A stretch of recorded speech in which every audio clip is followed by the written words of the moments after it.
مدیری تویی؟ بله شما خوبین؟ ماشاءالله. من سولیم. سهیلا مامان قیمت. بله مادر جان خوش آمدی. قیمت خیلی ازت تعریف میکنه. چپ میگرده راست میگرده میگه مدیری. منم میگم مدیری کوفت. میگم واقعا الان که دارم نگاه میکنم ماشاءالله بچه‌م حق داشت.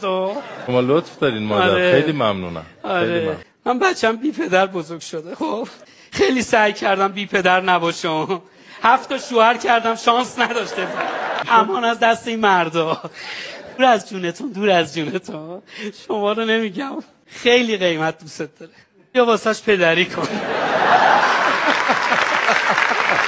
من خودم خیلی تنها بودم مهران جان. شنیدم تو یکی از برنامه‌هات گفتی خیلی تنهایی آره. نکن اینجوری با خودت. جون سهیلا 50 سالته.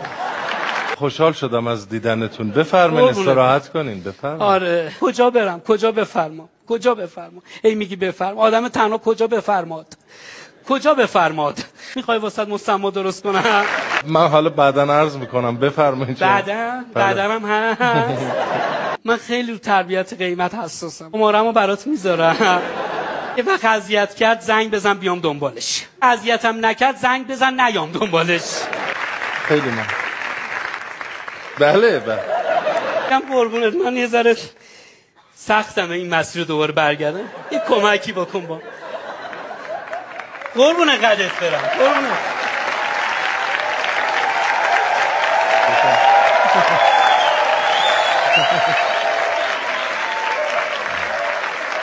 خیلی ممنون. بفرمایید. خیلی ممنون.